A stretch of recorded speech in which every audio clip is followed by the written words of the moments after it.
জয় হিন্দ। 2024 সালে ভারতে কে সরকার গঠন করতে যাচ্ছে? পৃথিবীর সবথেকে বড় গণতান্ত্রিক দেশে কে সরকার গঠন করতে যাচ্ছে? কোনো একটি নির্দিষ্ট দল যদি 272টি সিটে জয়ী না হতে পারে ভারতবর্ষের লোকসভা ইলেকশনে, তাহলে তখন ভারতে সরকার গঠন করতে হলে সাংবিধানিক কিছু উপায়ে সরকার গঠন করতে হয়। জানার জন্য দেখতে থাকুন ডিএলজি সত্যের সন্ধানে। 2024-এ ভারতবর্ষে এখন সন্ধ্যা 7টা, ভারতবর্ষের লোকসভা ইলেকশনে কোনো দল অর্থাৎ 272টি সিট পায়নি। নির্দিষ্ট একটি দল এখন অবধি পায়নি। সন্ধ্যা 7টা বাজে ইলেকশন কমিশনের তথ্য অনুসারে। তাহলে কিভাবে কে সরকার গঠন করবে? সব থেকে বড় প্রশ্ন।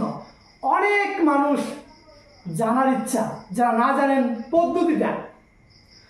কোনো একটি দল 272টি সিট না পায়, তখন সব থেকে বেশি যে দলটা পেয়েছে, সন্ধ্যা 7টা অবধি এখন অবধি বিজেপি পেয়েছে 239টি। বিজেপি অর্থাৎ যে দল বেশি পেয়েছে সেই দল রাষ্ট্রপতি মহোদয়ের কাছে আবেদন করবে যে আমাদেরকে সরকার গঠন করার সুযোগ দিন, আমরা প্রমাণ করতে পারবো যে আমাদের সাথে 272 জন রয়েছে, অর্থাৎ জোট হিসাবে 272 জন রয়েছে।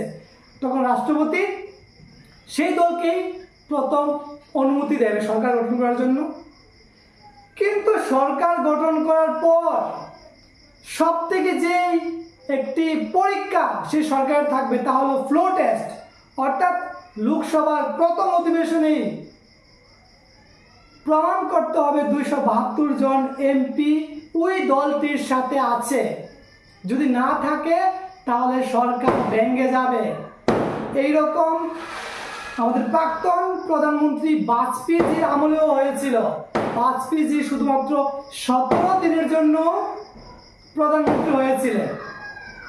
এবার যদি ফ্লোর টেস্টে ওই দলটি লার্জেস্ট দল যদি হেরে যায়, তাহলে সেকেন্ড লার্জেস্ট দলকে ডেকে পাঠাবে। ঠিক আছে, সেকেন্ড লার্জেস্ট দলকে আবার কংগ্রেস 99টি এখন অব্দি এগিয়ে। তো তারা যদি সরকার গঠন করে লোকসভার মধ্যে প্রথম অধিবেশনে তারা প্রমাণ করতে পারে তাদের সাথে 272 জন এমপি রয়েছে, তাহলে তাদের সরকার থাকবে। তবে মনে রাখতে হবে এইরকম সরকার খুবই দুর্বল হয়ে থাকে। এনডিএ এবং ইন্ডিয়া যদি এই পদ্ধতিতে সরকার গঠন করে তাহলে সেই সরকার খুবই দুর্বল থাকবে, যা 2000 সনের পরে এমন সরকার ভারতবর্ষে হয়নি। 2000 সনের আগেই এরকম সরকার হয়েছিল। এখন দেখার বিষয় কারা সরকার গঠনের দৌড়ে এগিয়ে যায়। তবে আরও একটি পদ্ধতি হবে, যদি সেকেন্ড লার্জেস্ট পার্টি অর্থাৎ কংগ্রেস 99টি পেয়েছে, তারাও যদি 272 জন এমপির সিগনেচার সহ রাষ্ট্রপতি মহোদয়ের কাছে গিয়ে উপস্থিত হতে পারে, তাহলে তাদেরকেও চান্স দেওয়া হবে সরকার গঠন করার জন্য। তবে যে ফ্লোর টেস্ট 272 জন তাদের সাথে আছে কিনা তা প্রমাণ করতেই লাগবে। ইন্ডিয়া জোট হোক বা এনডিএ জোট হোক, 272 জন এমপি তাদের সাথে আছে কিনা তা প্রমাণ করতেই লাগবে। কারণ 2024 সালের লোকসভা ইলেকশনে কোনো দল, একটি দল 272টি সিট পায়নি।